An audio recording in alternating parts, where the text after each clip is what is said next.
సుమన్ టీవీలో మీ personal and business promotions కోసం కింది నెంబర్కి కాంటాక్ట్ చేయండి. నేళ్ల కిందట హెడ్ కానిస్టేబుల్ గా పనిచేస్తూ విఆర్సీ తీసుకొని పొలిటికల్ గా ప్రొడ్యూసర్ గా జగదీష్ గారు మనతో పాటున్నారు. నమస్కారం కిరణ్ గారు. కానిస్టేబుల్ జాబ్ కి విఆర్సీ తీసుకొని బయటికి రావడం కారణం అంటరాని వాడి గారు. సార్ ఇప్పుడు మిమ్మల్ని ట్రాన్స్ఫర్ చేయడం కారణం ఏంటి అక్కడ? సార్ ఇంతమంది నిజాయితీగా పనిచేస్తున్నారు, మీరు కూడా ఎందుకు ఇంకా పనిచేయలేకపోయినారు? అంటే ఒకటి రెండు కాదు, రోజు ఒకటి జరిగేది. పోలీస్ డిపార్ట్మెంట్ లో మీరు ఏ వింగ్స్ పనిచేస్తారు? అన్ని రకాల ఉద్యోగాలు చేయాల్సిన అవకాశం నాకు భగవంతుడు కలిగింది. అందుకే నాకు జీవితకాలం చేయాలంత ఉద్యోగం నేను చేసేసాను అనిపించింది. మీరు ఒక పోలీస్కి అంతమంది మీ మీద చాలా మంది ప్రేమ ఆప్యాయతలు చూపిస్తారు, ఎందుకని అలాగే? భగవంతుడికి తెలియాలి. ఈ ప్లాట్ఫామ్లో ఉండాలా, ఇప్పుడు దీంట్లో లేదు డిపార్ట్మెంట్లో ఏదో ఒక ప్లాట్ఫామ్లో ఉండాలి, సేవ చేసేందుకు ప్లాట్ఫామ్ ద్వారా మీకు అనేది ఆ ఉద్దేశంతో వచ్చారా? నన్ను నమ్ముకొని అన్ని వేల మంది ఉన్నారనే విషయం నాకు తెలీదు నా రిటైర్మెంట్ వరకు కూడా. ప్రస్తుతం మీరు ప్రొడ్యూసర్గా ఉన్నారు కూడా, ఇటు పొలిటీషియన్గా మొన్న వచ్చారు, అంతకుముందే ప్రొడ్యూసర్ ఉన్నారు. అంటే ప్రొడ్యూసర్ అంటే లక్షల్లో కావాలా, మీరు చేసేది హెడ్ కానిస్టేబుల్ జాబ్ ఎక్కడ వచ్చాయి? నిజంగా ఇది నా స్నేహితుల గొప్పదం. నేను చేసింది కాంట్రిబ్యూషన్ చాలా తక్కువ, డబ్బు ఫైనాన్షియల్ కాంట్రిబ్యూషన్ చాలా తక్కువ. పుట్టపర్తి పోయి ఆ సమాచారం సేకరించి వచ్చారు. కర్నూలులో ఏం సమాచారం సేకరించారు?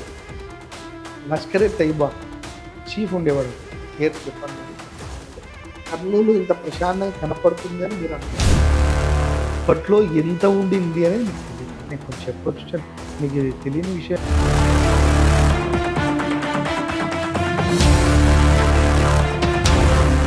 వెల్కమ్ టు సుమన్ టీవీ, నేను కిరణ్. మనతో పాటు 2 ఏళ్ల కిందట హెడ్ కానిస్టేబుల్గా పనిచేస్తూ విఆర్సీ తీసుకొని ఇప్పుడు ప్రస్తుతం అంటే పొలిటికల్గా ప్లస్ ప్రొడ్యూసర్గా కొనసాగుతున్న జగదీష్ గారు మనతో పాటు ఉన్నారు. వారిని అడిగి మరిన్ని విషయాలు తెలుసుకుందాం. సార్ జగదీష్ గారు నమస్తే. నమస్కారం కిరణ్ గారు. సార్ మీరు హెడ్ కానిస్టేబుల్ నుండి పొలిటికల్ ప్రొడ్యూసర్, అంటే ఇంతకు హెడ్ కానిస్టేబుల్ జాబ్కి విఆర్సీ తీసుకొని బయటికి రావడం కారణం ఏంటి సార్? సార్ ముఖ్యంగా చెప్పాలంటే నేను పోలీస్ కానిస్టేబుల్గా 93లో సెలెక్ట్ అయ్యాను. అప్పటికి మా నాన్నగారు కూడా పోలీసే, ఆయన కూడా హెడ్ కానిస్టేబుల్గా ఉండేవారు. నాకు ఉద్యోగం అవసరం కానీ విలువ కానీ తెలియని అంటే 18 years నాకు ఇంటర్ అయిపోయిన వెంటనే జాబ్ వచ్చేసింది. అప్పుడు అల్లరి చిల్లరి తిరిగేవాడిని. సో మా నాన్నగారు కూడా హానెస్ట్, అంటే మాకు అది తెలియనిచ్చేవాళ్ళు కాదు, మాకు తెలియదు. అప్పుడు నాకంతా ఏదో మా నాన్నగారు పోలీస్ అనుకున్నాను. కానీ నాకు డ్యూటీకి వెళ్తూ ఉన్నప్పుడు ఫస్ట్ డే జాయిన్ చేయించడానికి బస్ ఎక్కించడానికి మా నాన్నగారు వచ్చారు. మా నాన్నగారు పోలీస్ బస్ స్టాప్లో ఎక్కేటప్పుడు చెప్పారు, నువ్వు అంటే ఇంట్లో అందరికన్నా లాస్ట్ నేను నా బాధ్యత తిరిగిపోయింది కదా, ఆయన అట్లా ఫీల్ అయ్యి చెప్పాడేమో మరి. నాయన నువ్వు ఒక 5 సంవత్సరాలు ఎటువంటి లంచం తీసుకోవద్దు, నీకు సాకాల్సిన తల్లిదండ్రులు ఎవరు లేరు, పెళ్లి చేయాల్సిన చెల్లెలు ఎవరు లేరు, నీ జీతం నువ్వు బతుకు, నువ్వు ఒక 5 ఏళ్ళన్నా మనసంగా ఉండు అని చెప్పినాడు. అంటే ఇంత పొలైట్గా చెప్పలేదు, చెప్పాను కదా. అంటే మీకు చెప్పింది మీ ఫాదర్ ఎన్నేళ్ళకి ఇద్దరు చెప్పారు?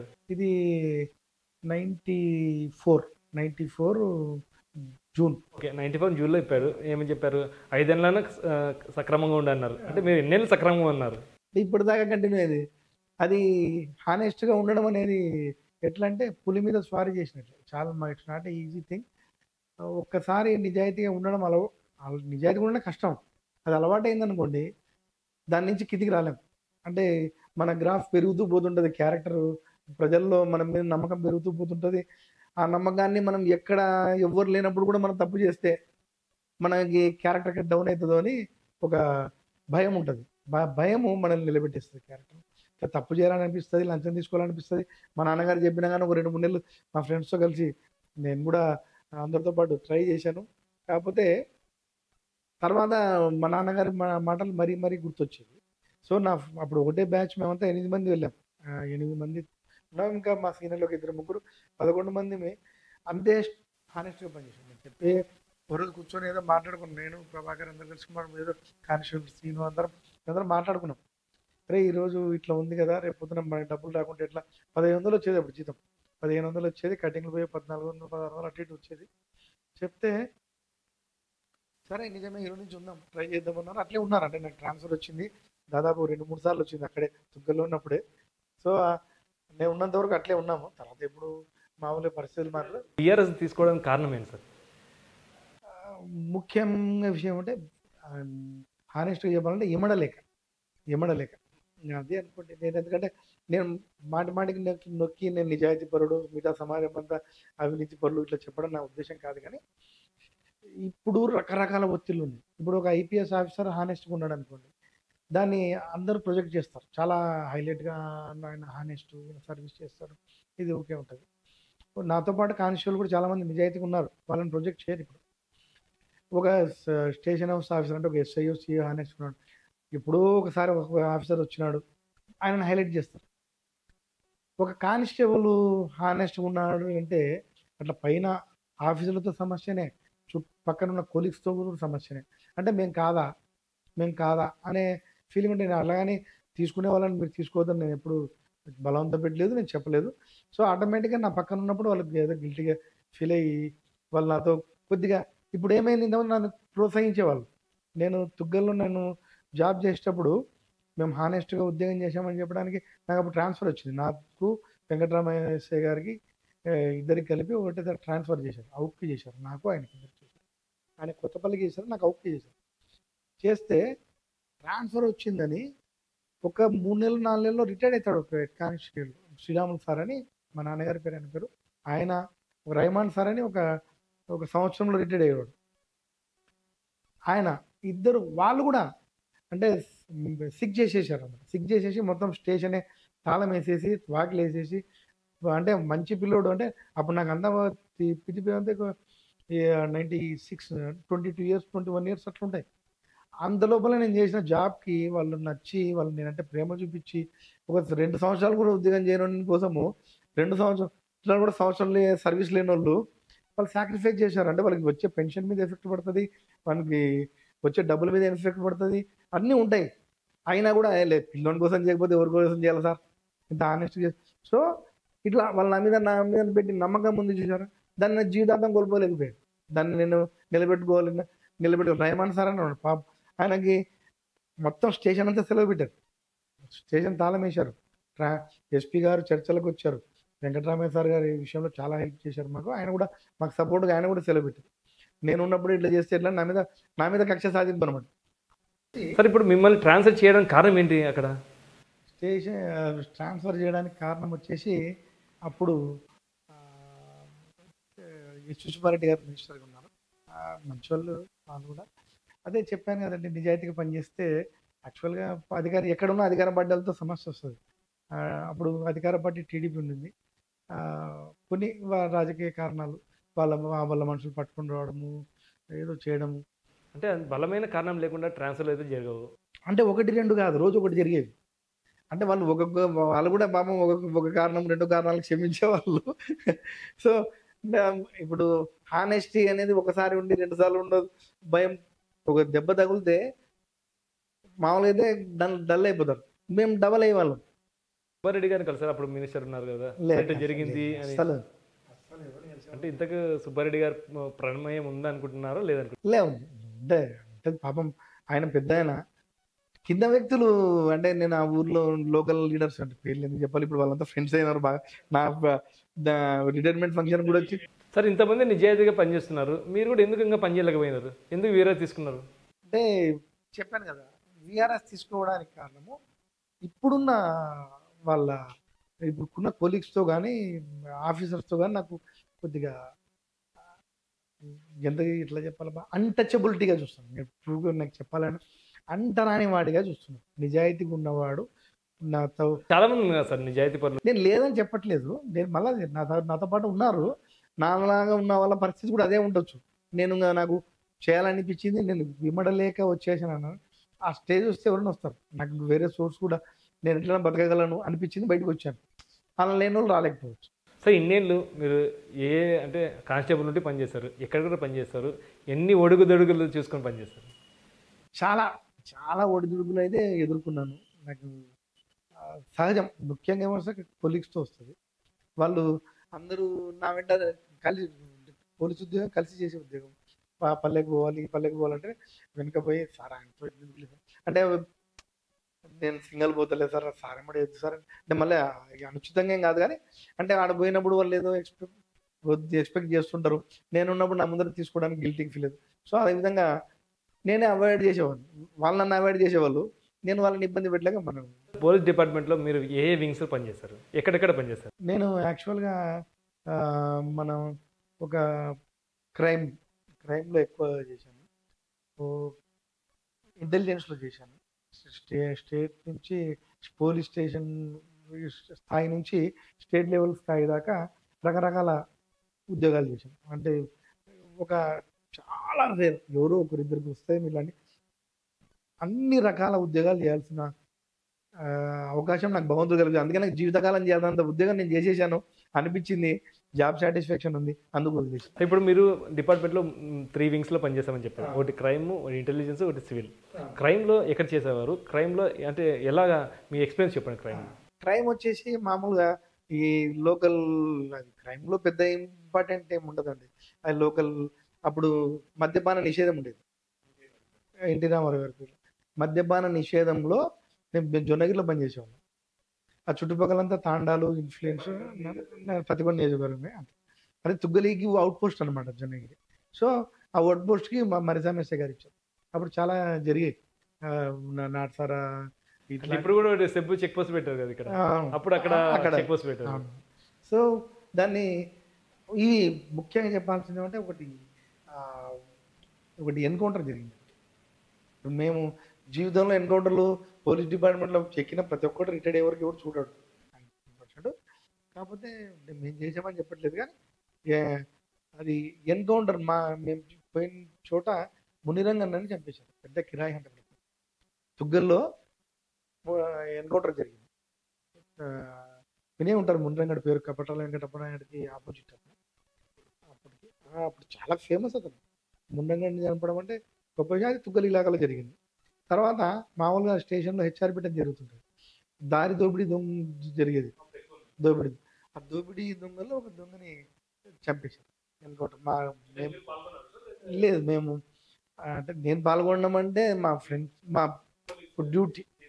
ఆ రోజు నేను కూడా ఉన్నాను. అయితే నా చేతిలో ఏం చావలేదు, మా చేతిలో అంటే మేము పోటీ పడేవాళ్ళం అనమాట. పలానా ఏరియా జరుగుతుందంటే మేము నిద్రపోకుండా తిరిగేవాళ్ళం. ఆ తుపాకులు పట్టుకొని తిరిగేవాళ్ళం. అనుకోకుండా ఒక బ్యాచ్కి తగలాల్సి ఇంకో బ్యాచ్కి తగిలింది. సరే స్పాట్లో మేము ఉన్నాం అంటే మళ్ళీ ఎమ్మడే వెళ్ళిపోయాం. అది ఎవరైనా అంటే అంత దీంతో చేసాం. సో అదొకటి మెయిన్ ఇంపార్టెంట్ జరిగింది. పరిశ్రమ సార్ పీరియడ్లో అది 2 ఎన్కౌంటర్లు ఆయన పీరియడ్లోనే జరిగినాయి. అప్పుడు ఆయన ఎన్కౌంటర్లకు ఫేమస్. అదే రియల్ క్రైమ్ గురించి చెప్పారు. ఇంటెలిజెన్స్ అంటే ఇది డైరెక్ట్లీ ఆపోజిట్. అంటే బయట పని చేసేది వేరు, లోపల ఇంటర్నల్ చేసేది వేరు. ఇది ఎక్కడ చేశారు మీరు ఇంటెలిజెన్స్? కౌంటర్ ఇంటెలిజెన్స్ అనేది నాకు చిన్నప్పటి నుంచి ముస్లిమ్స్తో పరిచయం. ఆ కౌంటర్ ఇంటెలిజెన్స్ పేరు ఇప్పుడు మాట్లాడుతున్నాం, ఆ పేరు చెప్పేవాళ్ళం కదా అప్పుడు. అప్పుడు మీరు ఏం చెప్తుంటారు సార్? పోలీస్ అంటుండారు లేదంటే ఎక్కడ పడితే అక్కడ ఏమంటే చెప్పేవాళ్ళం. ఒకసారి ఎంఆర్ ఆఫీస్లో పనిచేస్తామని చెప్తుంది, ఒకసారి పోలీస్ ఆఫీస్లో పనిచేస్తామని చెప్తుంది. ఏవో రకరకాలు చెప్పేవాళ్ళం. చెప్పచ్చు. కానీ ఇప్పుడు చెప్తున్నారు ఆ కౌంటర్ ఇంటెలిజెన్స్ అనే పేరు రాకూడదని చెప్పి చాలా సీక్రెసీ మెయింటైన్ చేసేవాళ్ళు. ఇప్పుడు జిల్లాకు ఒక విభాగము, తాలూకాకు ఒక విభాగం ఏర్పడింది. అప్పుడు అట్లా కాదు, మొత్తం 6 జిల్లాలకి 6 జిల్లాలు 7 జిల్లాలకు కలిపి ఒక కర్నూలులో పెట్టాం. ముగ్గురమే ఉన్నాం కర్నూలు హెడ్ క్వార్టర్లో. ఇన్స్పెక్టర్ వెంకటేష్ గారు, మా యూసుఫ్ సార్ అని నాకు సీనియర్, చాలా సీనియర్ అయినా, నేను, ముగ్గురమే. ముగ్గురు హెడ్ కానిస్టేబుల్గా ప్రమోషన్ ఇచ్చి తీసుకున్నాను. 2000 to 2004 4 ఇయర్స్ కర్నూలులో పనిచేస్తారు. 2000 to 2004 ఆయన అక్కడ పనిచేయాల్సి వచ్చింది. అప్పుడు నాకు తెలిసింది అసలు ఒరిజినల్గా ఉద్యోగం అంటే ఏం చేయాలి, ఎట్లా చేయాలి, అసలు ఇంతమంది ప్రశాంతంగా బతుకుతున్నారంటే దీని వెనక ఎంతమంది సాక్రిఫైస్ చేసి ఉంటారు జీవితాలు అనేది ఇంటెలిజెన్స్లోకి వెళ్ళిన తర్వాత, అది కూడా కౌంటర్ ఇంటెలిజెన్స్లో వెళ్ళిన తర్వాత తెలిసింది. సార్ కౌంటర్ ఇంటెలిజెన్స్లో వెళ్ళారు కదా, దాంట్లో ఏం చూస్తారంటే లోతుపాతులు ఎలా ఉంటాయి, దాంట్లో ఆ వ్యవస్థ ఎలా ఉంటుంది? ఫస్ట్ కౌంటర్ ఇంటెలిజెన్స్ సెల్లో నేను జాబ్ నాకు తెలియకుండా వెళ్ళాను. కాకపోతే నా గురించి ఎంక్వైరీ చేసి తెలియదు. కౌంటర్ ఇంటెలిజెన్స్ సెల్ అంటే యాక్చువల్గా నాకు ట్రైనింగ్ ఇచ్చారు దాదాపు. దీంట్లో ఇంటెలిజెన్స్ వేరు, కౌంటర్ ఇంటెలిజెన్స్ వేరు, రెండు తేడా. ఇది వేరు, ఇది వేరు. కౌంటర్ ఇంటెలిజెన్స్ అనేది పాకిస్తాన్ ఐఎస్ఐ ఉంది కదా, ఇంటర్ సర్వీస్ ఇంటెలిజెన్స్ అంటారు దాన్ని. ఆ ఇంటెలిజెన్స్ వ్యవస్థకి కౌంటర్ ఇంటెలిజెన్స్ అంటే ఆ వ్యవస్థ ఏమేమి చేస్తుంటుంది, ఇక్కడ ఇక్కడ ఉగ్రవాదుల్ని తయారు చేస్తుంటది అని ఆ చేసే దానికన్నిటికి కూడా కౌంటర్ చేసేది ఇంటెలిజెన్స్ వ్యవస్థను అట్లా స్థాపించారు దాన్ని. సో ఈ ఇంటెలిజెన్స్కి సంబంధం లేదు. కౌంటర్ ఇంటెలిజెన్స్ ఇది చాలా సీక్రెట్గా ఉంటుంది, చాలా సీక్రెట్ ఆపరేషన్స్ కొన్ని, అంటే ఆపరేషన్స్ అని చెప్పండి, మేము ఆపరేషన్స్ డైరెక్ట్ పాల్గొన్నాము. ఇన్ఫర్మేషన్ ఇస్తుంటాం. ఒకటైతే చెప్పాల్సింది అయితే ఉంది, నాకు ఏం తెలీదు. ఒక నెల ట్రైనింగ్ ఇచ్చారు. ఆ ట్రైనింగ్లో అయిన తర్వాత ఎమ్మడే నాకు పుట్టపర్తి వెళ్ళండి అని చెప్పారు. ఒక్కరే వెళ్ళాలి, చాలా సీక్రెట్గా, అంటే ఇద్దరిద్దరు వెళ్ళడానికి కుదరదు. నాకు అప్పుడు ఎప్పుడు సివిల్లో చేసి వచ్చిన నాకు తెలియదు అనమాట ఒక్కటి వెళ్ళడం. సరే మన ఉద్దేశం బాగుంటే భగవంతుడు సహకరిస్తాడని చెప్పడానికి మీకు చెప్తాను. అంటే ఇది డిపార్ట్మెంట్ నుంచి బయటకు వచ్చినాను కాబట్టి చెప్పాల్సిందే. ఇది 100% నిజం. తెలుస్తుంది మన చుట్టూ ఇంత వాతావరణం ఉందని కూడా తెలుస్తుంది, జనాలకు తెలియాలి. డిపార్ట్మెంట్ ఉండి చెప్పకూడదని ఆగాను. నేను ఫస్ట్ సార్ రిపోర్ట్ చేస్తేనే నువ్వు పుట్టపర్తికి పోయి ఇన్ఫర్మేషన్ తీసుకురా అని వెంకటేష్ సార్ పంపించాను. పుట్టపర్తికి పోయి ఏం ఇన్ఫర్మేషన్ తేవాలా అంటే నాకు నేర్పించారు కదా ముస్లిం ఆర్గనైజేషన్స్ అది ఇది. నేను వెళ్ళా పుట్టపర్తికి. ఫస్ట్ ఇప్పటిలాగా ఫోన్లు ఉండేవి కాదు, ఏముండేవి కాదు, చాలా సేఫ్టీ మెజర్స్ ఏముండేది కాదు, ఎప్పటికప్పుడు కమ్యూనికేషన్ ఇచ్చేది కాదు. రేపు వెళ్ళాలంటే ఫస్ట్ ఉద్యోగం వెళ్ళిన తర్వాత మన తిరిగా మంచి ఎండాకాలం మేలో తిరిగి వచ్చి పుట్టపర్తిలో ఒక గ్రామ పంచాయతీ ట్యాంకు ఒకటి మీద ఉంది అప్పట్లో, అక్కడ పనిచేసే నీడకుందామని అక్కడికి వెళ్ళా. చల్లగా ఉంది, పార్క్ లాగా ఉంది అని వెళ్ళా. అక్కడ ఒక అతను పేరు గడ్డం పెంచుకొని ఒక పార్క్లో పనిచేస్తాడు తను, ఆయన్ని పలకరించా.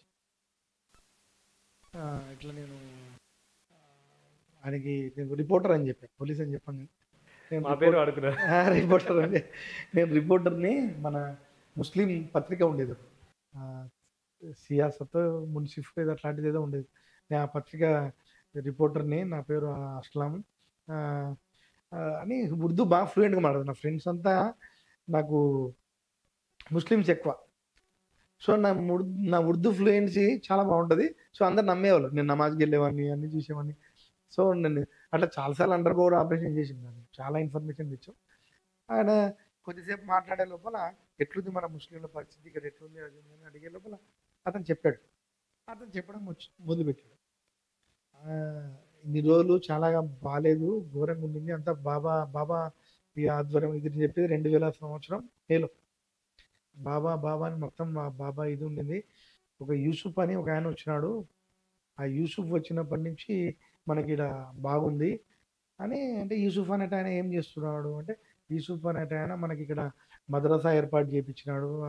అంటే పుట్టపర్తిలో ఒక మద్రసా ఏర్పాటు చేసినాడు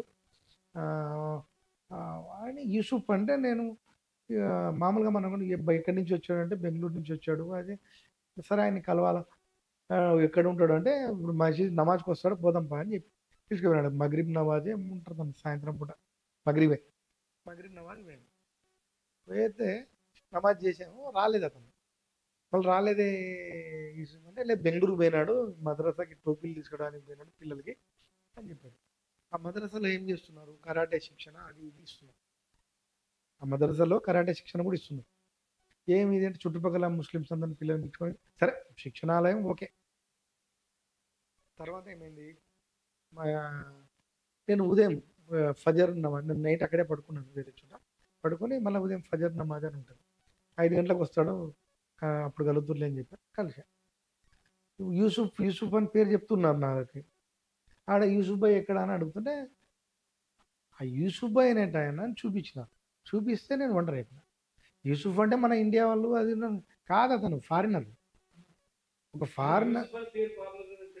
ఎస్, అది నేను చెప్తాను. యూసుఫ్ అనేట ఆయన ఫారినరు, ఆయన్ని నేను మాట్లాడించాను. ఆయన యూసుఫ్ భాయ్, నా పేరు మొహమ్మద్ యూసుఫ్ అని చెప్పాడు. సరే మాట్లాడా, నాకు నేను ఇట్లా రిపోర్టర్ని, నా పేరు అసలు సేమ్ ఇదే చెప్పా. సరే ఎట్లా జరుగుతుందంటే ఆయన ఏదో చెప్పారు ఉర్దూ, నాకు వచ్చి రాని ఇంగ్లీష్ మాట్లాడాను. నాకు పెద్దగా వాళ్ళంతా ఇంగ్లీష్లో మాట్లాడితే ఆయన చెప్పాడు, ఇప్పుడు ఏదో మద్రసా డెవలప్ అవుతుంది, ఇప్పుడు చుట్టుపక్కల నుంచి ఇంత అమ్మాయిని పిలుచుకొస్తున్నాం అది. సో నాకు ఆ కాన్సెప్ట్లోనే వెళ్ళానండి. అంటే ఓకే, ఒక మద్రసాను డెవలప్ చేస్తున్నాడు అది. తర్వాత ఆయన గురించి ఎంక్వైరీ చేస్తే ఆయన పేరు మొహమ్మద్ యూసుఫ్ కాదు, ఆయన ఫ్రాన్స్కి చెందిన వ్యక్తి. ఆయన పేరు ఆండ్రూ ఫిలిప్ ఎల్లెట్ ఎంతిని, మిల్లెట్ ఎంతిని, ఆండ్రూ ఫిలిప్ మిల్లెట్ ఎంతిని. ఆయన ఫ్రాన్స్. కానీ ఇక్కడ ఉదయం నమాజ్ చేసినాడు కదా, 10 గంటలకల్లా పోయి బాబా గుళ్ళో ఆయన భక్తులక ఆడ బొట్టు పెట్టుకుని ఆయన వెళ్తున్నాడు ఆయన్నే. నేను అప్పుడు ఒంటరి అయిపోయాను. ఇక్కడ చూసినాను, సరే అక్కడ పోయి నమాజ్ చేసి బాబా భక్తుడు అంటున్నాడు అని నాకు డౌట్ వచ్చేసింది. సరే ఇది నేను ఉద్యోగం చేసిన మొదటి 2 రోజులు స్టార్టింగే. సో నేను వెళ్ళి ఎమ్మడే కర్నూలుకి వెళ్ళి రిపోర్ట్ రాసిచ్చాను. ఇప్పుడు కూడా ఉంటుంది రిపోర్ట్ కర్నూలులో. ఆ రిపోర్ట్ రాసిచ్చాను. మొత్తం ఇంకా కొన్ని ఎంక్వైరీ చేశాను ఆయన గురించి చెప్పాను. సో అది నాకు తెలియదు, ఇంకా రాసిచ్చి వెళ్ళే. మరుసటి రోజు ఉదయాన్నే సార్ ఫోన్ చేశాడండి, వెంకటేష్ సార్. ఫ్యాక్స్ అప్పట్లో ఇట్లా ఉండేది కాదు, వాట్సాప్ ఫ్యాక్స్ చేసాం. జగదీష్ నువ్వు ఉదయాన్నే 5 గంటలకల్లా రెడీగా ఉండు, మనం పుట్టపర్తి పోవాలి. ఎందుకు సార్ అని, లే మీ ఓన్ అరెస్ట్ చేసినారు కదా అన్నాను. అంటే సారే పంపించింది రిపోర్ట్, నేను ఆయనకి ఇస్తే ఆయన పంపించాను. మీ ఓన్ అరెస్ట్ చేసినారు కదా, నువ్వే కదా బాధ చేసింది అంట. ఏం చేసినా వాడు వచ్చేసి మామూలుడు కాదు, మేము చేసింది ఇంతే. ఒక ఫారినర్ వచ్చేసి ఇక్కడ మతపరమైన కార్యకలాపాలు ప్రచారం చేయకూడదు అని ఒక కారణం మీద అరెస్ట్ చేశారు ఫారినర్. సో దానికి సంబంధించి మనం చెప్పే లోపల ఆ మసీదు ప్లస్ ఈడ బాబాకి 2 కలిపి చేస్తున్నాడు. అంటే మీరు రిపోర్ట్ ఇచ్చింది ఓన్లీ ఇక్కడ మసీద్ చేస్తున్నాడు, మద్రసాను డెవలప్ చేస్తున్నాడు, ఇటు బాబా భక్తుడుగా ఉన్నాడు అని చెప్పి రిపోర్ట్ ఇచ్చారు. ఇతను అనుమానితుడు అని ఇచ్చారు, ఇతను సస్పిషియస్గా ఉంది ఇతని బిహేవియర్ అని అనుమానితుడు ఇచ్చారు. సో దానివల్ల ఆయన అరెస్ట్ చేశారని తెలిసింది. మళ్ళీ వెళ్ళాం ఇంట్రాగేషన్కి, నేను మా ఇన్స్పెక్టర్ గారితో వెళ్ళాం. వాళ్ళ అంటే ఫారినర్ మీద ఎక్కువ యాక్షన్ తీసుకోవడానికి ఉండదు కదా, చేసేదని వాళ్ళ దేశాన్ని పంపించారు. అప్పుడు పాస్పోర్టు అన్నీ ఎంక్వైరీ చేస్తే బయటపడిన విషయం ఏమంటే అతను ఇక్కడ ఇండియాలోకి రావడానికి కారణం ముందు 14 దేశాలు తిరిగి వచ్చాడు. మొత్తం ఇస్లామిక్ కంట్రీసే, సిరియా, లెబనాన్, ఇవన్నీ కూడా పాలస్తీనా, ఇవన్నీ తిరిగి వచ్చి సిరియాలో మతం మార్చుకున్నాడు. అప్పుడు ఈయనదే మొహమ్మద్ యూసుఫ్గా మారినాడు. మొత్తం మార్చుకొని అప్పటికి ఇంకా WTC టవర్స్ జరగలే. పాకిస్తాన్కి వచ్చి పాకిస్తాన్ నుంచి ఇండియాకి వచ్చాడు. పాకిస్తాన్ నుండి పేరు మార్చుకొని పాకిస్తాన్కి వచ్చి మళ్ళీ ఇండియాకి వచ్చాడు. అంటే బాబా భక్తునిగా అయితే ఎంటర్ అవుతాడు. సో అతను ఉంటే ఏం జరిగేదో తెలీదు. ముస్లిం పేరు పెట్టుకొని బాబా భక్తుడిగా ఎలా అంటే అనుమతిస్తారు, అనుమానం రావాలి. అదే కదా అనుమానం రావాల్సింది మనకి. మిగతా పబ్లిక్ కూడా అనుమానం రాలేదు, అక్కడ తెలియదు కదా ఎవరికి. అంటే ఇక్కడ ముస్లింగా చేస్తున్నాడు, ముస్లింలకు తెలుసు. పుట్టపర్తిలో ఉండి కూడా తెలుసుకోలేకపోయినారు. అదే అప్పుడు అక్కడ ఉన్న వాళ్ళు చేయాల్సింది. తర్వాత తెలిసింది అతను అల్ ఖైదాకి సంబంధించి. అప్పుడు ఇంకా WTC టవర్స్ ఏది పేర్లేదు. నేను అతనితో మాట్లాడాను తర్వాత. అంటే నేను వాడి దృష్టిలో నేను వెళ్ళే ముస్లిమే కదా, అస్లాం అని చూడు. నేను దాన్ని ఇంగ్లీష్లో మాట్లాడాను. ముస్లిం అయి ఉండి బాబా భక్తుని ఎట్లయితావు నువ్వు, ఏం అది ఉంది అని. నేను ఏదో వాడి మీద కోప్పడినాడు చెప్తే వాడు చెప్తాడు, ఇక్కడ పుట్టపర్తిలో మనం ఏదైనా చెయ్యాలనుకుంటే బాబా భక్తునిగానే చేయగలుగుతాం కానీ ముస్లింగా వచ్చి చేయలేము, అందుకే బాబా భక్తునిగా వచ్చాయని చెప్పాడు. ఇంతకు పుట్టపర్తిలో అతను ఏం చేయడానికి వచ్చారంటే భగవంతునికి తెలియాలి. కాదే మంచి పనులు అయితే చేయడానికి రాలేదు అతను, దేవుడు కాపాడాడు. లేదంటే అప్పుడే WTC టవర్స్కి ముందే ఇక్కడ ఇండియాలో ఏదో జరగకపోయేది. భగవంతుడు ఫ్రాన్స్కి వెళ్ళాడు, అంటే పంపించేసారు, రిటర్న్ చేశారు. వాళ్ళు ఎక్కడ ఉన్నది పేరు ఇది, ఈ ఇన్సిడెంట్ ఇది. అది ఫస్ట్ టైమే నాకు ఆ విషయంలో రివార్డ్ ఇచ్చారు. ఫస్ట్ టైం డిపార్ట్మెంట్ మా వెంకటేష్ సార్ గారు, యూసుఫ్ సార్ గారు దీంట్లో చాలా సహకరించారు. సో అట్లా నాకు చాలా థ్రిల్లింగ్ అనిపించేది. దాని తర్వాత ఇంకా చాలా చేసి పుట్టపర్తి పోయి ఆ సమాచారం సేకరించి వచ్చారు. కర్నూలులో ఏం సమాచారం సేకరించారు? కర్నూలులో ముఖ్యమైన సమాచారం అంటే యాక్చువల్గా కర్నూలులో యూనిట్ పెట్టిందే ముఖ్యం. చెప్పొచ్చో లేదో తెలియదు, మరి చెప్తే ఏమైతే తెలీదు. సరే, కర్నూలులో వచ్చేసి లష్కరే తైబా చీఫ్ ఉండేవాడు. పేరు చెప్పాను నేను, బాగుండదు ఉండేవాడు. అతన్ని ఫాలో చేయడం కోసం, అతన్ని యూజ్ చేయడం కోసం పెట్టేవారు. సో దాంతోపాటు కొన్ని లింకులు కూడా ఉండినాయి నాకు. సో అవన్నీ టాప్ మోస్ట్ సీక్రెట్ డిపార్ట్మెంటల్గా అవన్నీ అండర్ గ్రౌండ్లో ఉండి అండర్ కవర్ ఆపరేషన్ చేసుకుంటూ చేసాం. ఆల్మోస్ట్ దాన్ని నిర్వీర్యం చేసాం. దాంట్లో వెంకటేష్ సార్ నాకు అసలు ఉద్యోగం ఎట్లా చేయాలని చెప్పింది వెంకటేష్ సార్ ఎస్పీ గారు రిటైర్డ్ అయ్యారు. ఆయన నాకు ఇంటెలిజెన్స్లో ఎట్లా ఉద్యోగం చేయాలా, యూసుఫ్ సార్ అని ఆయన ఒక ముస్లింగా ఉండి ముస్లిం ఆర్గనైజేషన్స్ మీద అందరూ రకరకాలుగా అపోహలు మాట్లాడతారు. ఆయన ఆయన చేసిన ఉద్యోగం డెడికేషన్తో మా హిందువులు కూడా ఎవరు చేయరు. ఉద్యోగం చేయడానికి డెడికేషన్ అవసరము, దేశభక్తి అవసరం, కానీ మతం సంబంధం లేదు. నాకు తెలిసిన కాడికి చెప్పిన యూసుఫ్ సార్ అనేట ఆయన రెండు సంవత్సరాలు ఉంటే రిటైర్ అవుతాడు.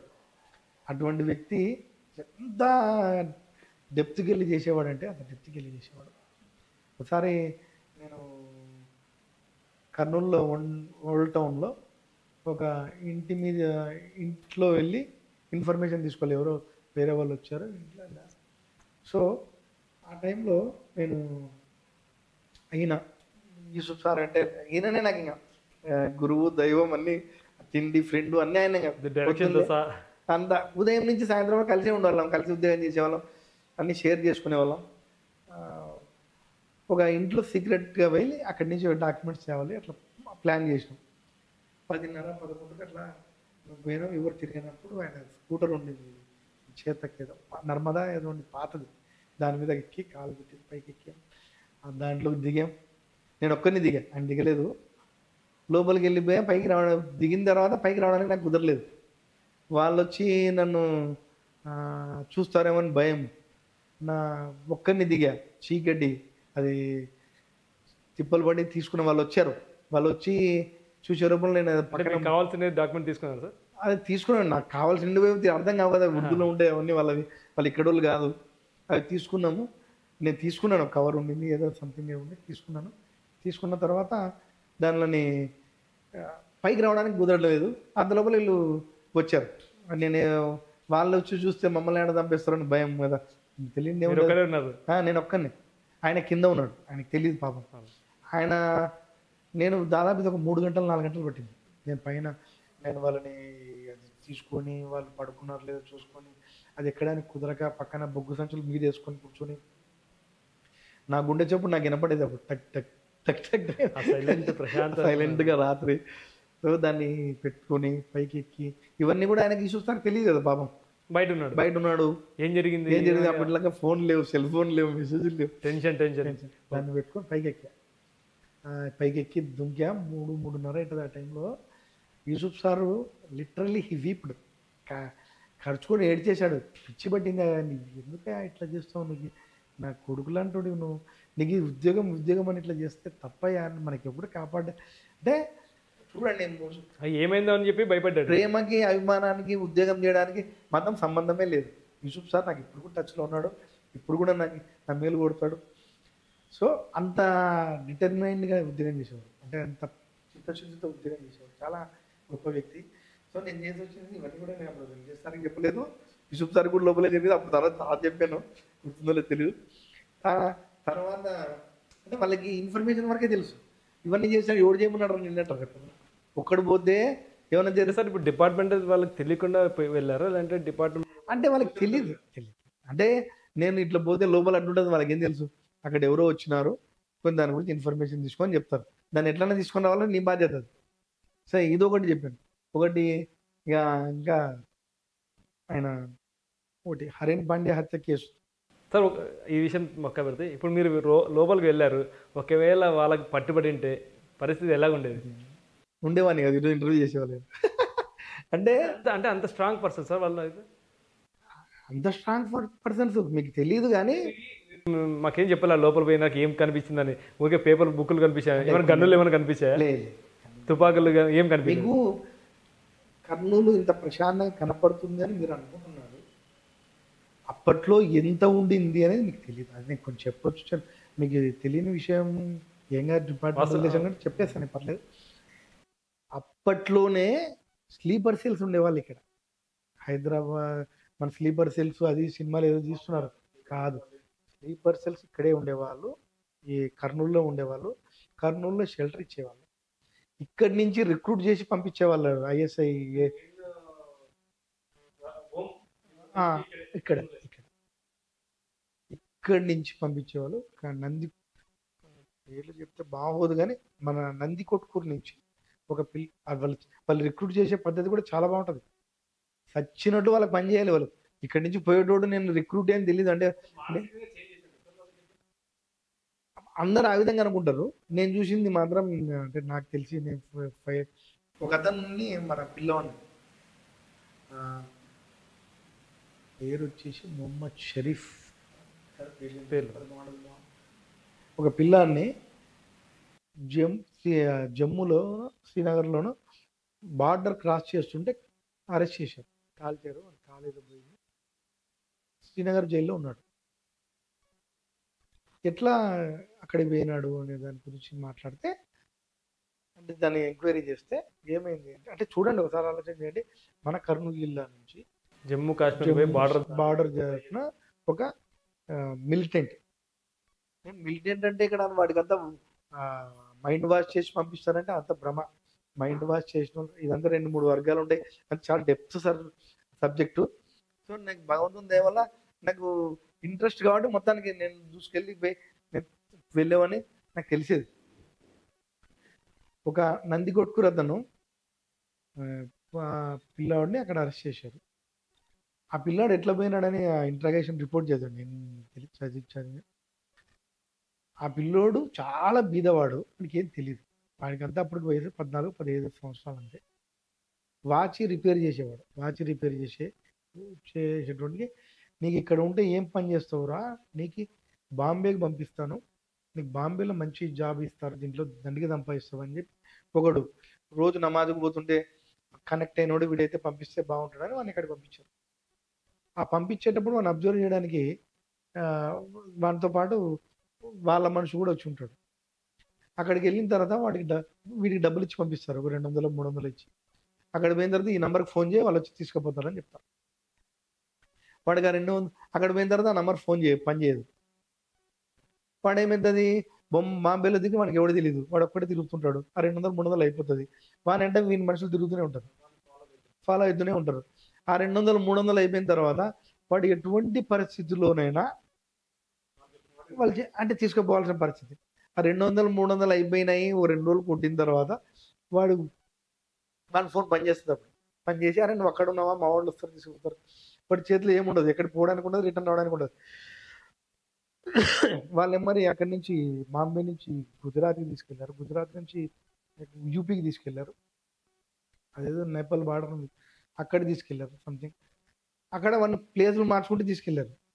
వాడికి ఏం తెలియదు, ఇంకా వాడి దగ్గర డబ్బులు లేదు, రిటర్న్ రావడానికి వానికి విషయం తెలియదు.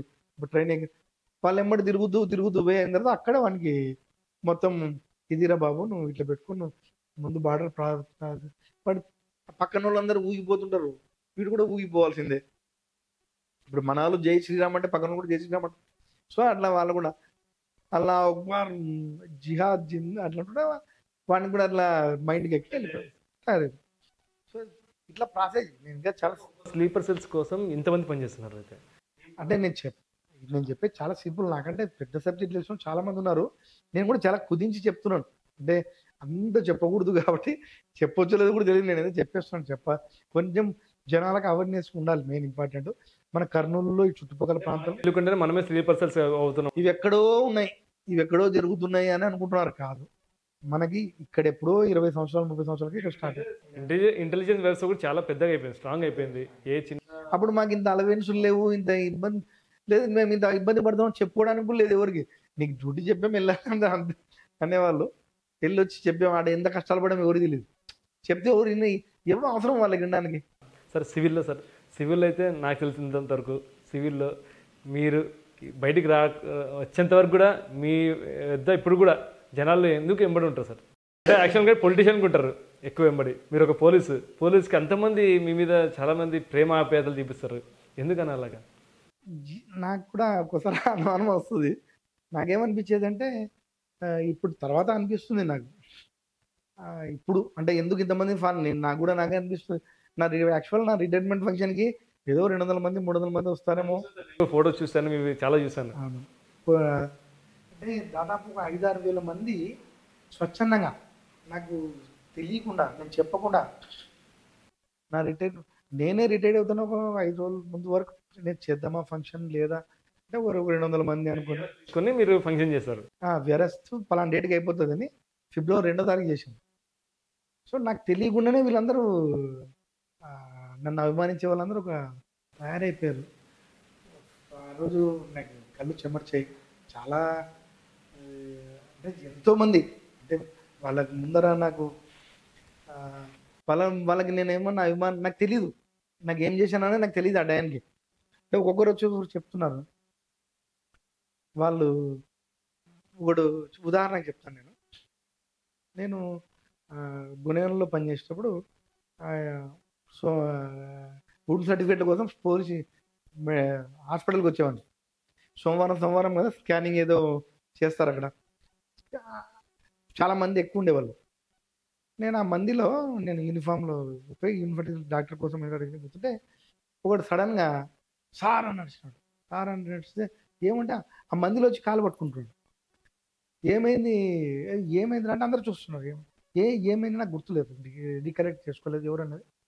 ఏం సార్, మా అమ్మ చెప్పింది రోజు దీపం పెట్టినప్పుడల్లా నేను తలుచుకొని చేయమని చెప్పింది సార్. నువ్వు మళ్ళీ ఇన్ని రోజులకు కలిసినావు, నీ నంబర్ లేదు, అది లేదు సార్, నాకు బిడ్డ పుట్టింది సార్ అని వాడు బిడ్డను చూపించి అది చేసినాడు.